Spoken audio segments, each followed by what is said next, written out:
genetically modified. So there's not to my knowledge, the GMOs affecting energy levels, but you never know how things will like upregulate or downregulate aspects of our DNA that affect other sort of things. So yeah, I don't know of any science on that at the moment. Someone wants the slide deck in PDF. Peter? Yes. Email me, Coach Sofi at Gmail. Terrific. Let's see. I do have a quick question. Do you have a point of view on lots of coffee in the morning before a ride? I find it hard to ride without coffee. Oh, yeah, that could be a whole other conversation. I mean, listen, I'm addicted to coffee. I'll admit it. But if you find it hard to ride, that's actually, I would be more concerned or interested in understanding your cortisol levels throughout the day. And you might be flatlining with your cortisol if you have adrenal fatigue or you're not fully recovering from your workouts.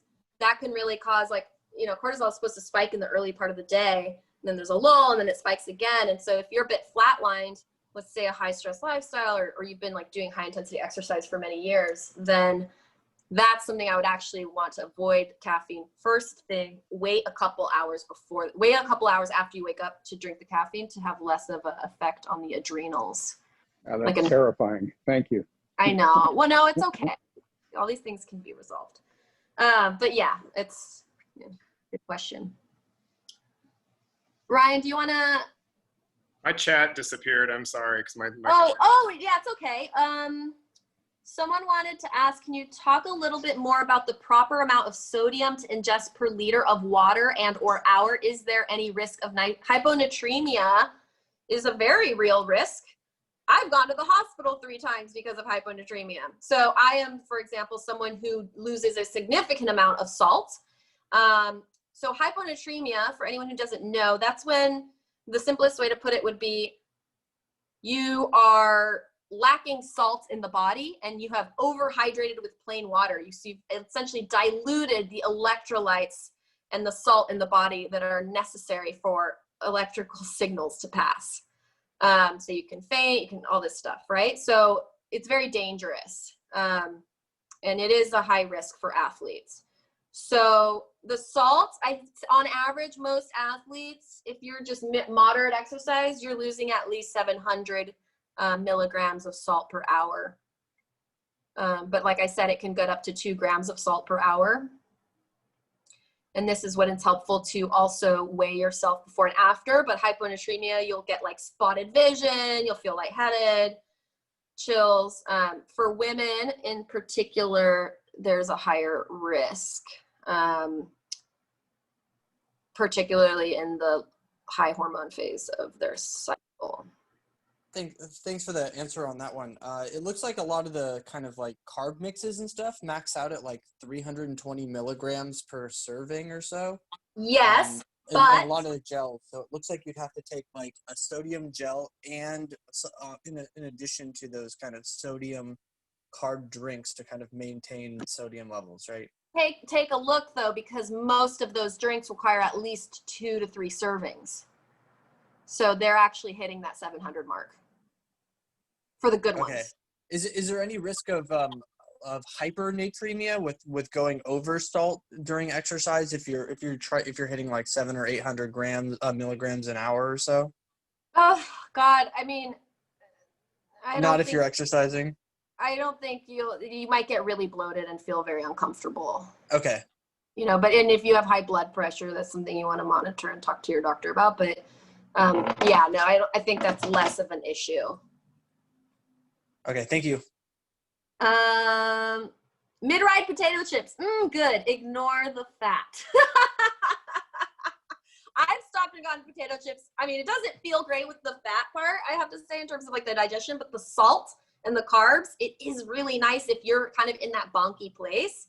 So honestly, I've done it a couple of times to like save my ass on an effort where I have underfueled. So I don't really think it's the end of the world. I wouldn't integrate it as a part of my regular nutrition, however. No, I was just looking for approval, looking for license, so I can say, Oh, look, yeah. this has been recommended by a nutritionist. Yeah, Nutritionist. now you can Yeah. say a Yes, nutritionist yes. said this is okay. That's Yeah. all I needed. Yeah. Yes. Any other questions, guys? I know we're up on time. Just a clarification on your slide for the more fasted rides. The list of items that you had to have, I take it that that's for when you actually, before you go out on the ride, or is that after? I wasn't too sure on that slide. Was this for like the long endurance easy ride? Yeah, gearing up on the metabolism of fat. Yeah, no, that would actually be during the ride. Was that those suggestions, like the yam or the PBJ kind of examples? Oh, so you don't. The idea is that you don't eat anything for breakfast, zero, and then okay. If the idea is, even if you're doing a fat burning zone 2 ride, you're actually still burning calories. You're still burning some glycogen, so you still need to eat. Right. Before you go out on the ride, or you're saying you eat those during the ride. You can, if you want to boost fat burning ability and you're really going to stay strict about not doing intensity efforts, you can, as a man, start the ride fasted, like first thing in the morning. That's okay. Or carbohydrate fast is what was my suggestion. Like you eat fat and protein, but not carbs, like just a little bit, and then wait an hour or two. Wait for eating on the ride. On the ride. Okay, great.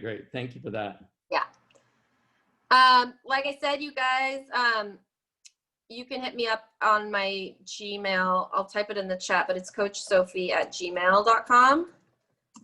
And I have a website, coachsofi.com as well. And then also, I'm a coach with Achieve Training and Coaching. So we do all the cycle coaching.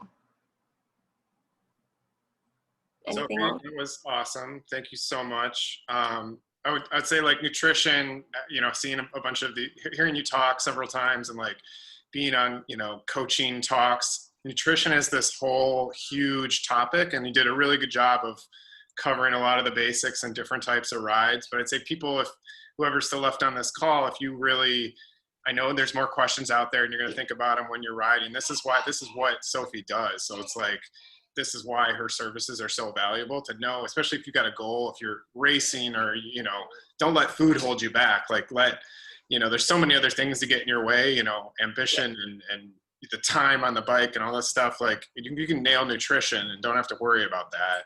And especially eating whole foods, like that's just more sustainable than eating, you know, junky bars. That's why everybody's always like, I'm sick of bars. Well, yeah, you know, bars are not fun. So, yeah, I think that nutrition is truly like the most underestimated, like secret weapon of performance. I think it is totally neglected. But yeah, thanks Ryan for the shout out. And I do one-on-one consultation. So if you want to just like dial things in, feel free to email me. And they're pretty affordable. So yeah. Cool. Well, you got anything else? Any parting words? No, thanks so much, you guys, for joining. And like I said, hit me up if you guys want something like this again in the future. Like, let Ryan know. And I do sort of talks here and there. So you can email me and I'll keep you all posted. But yeah. I like your sound system. It looks like you're spinning a bit of vinyl. That's good. Yes, good eye. My God. Where is it? What are the speakers? Huh? What kind of speakers are those? Oh, I always forget. I don't know. They're Dyne audio look like maybe. Anyway. Very good. That's gonna be guys. Talk is gonna be speakers and vinyl. How to listen to the right before your workout. Yeah, thanks everyone for joining. Thanks guys. Have a great night. Thanks for joining. See you on the next one. Okay, see you all later. Bye, Sofi. Bye, Sofi. Yeah. Bye.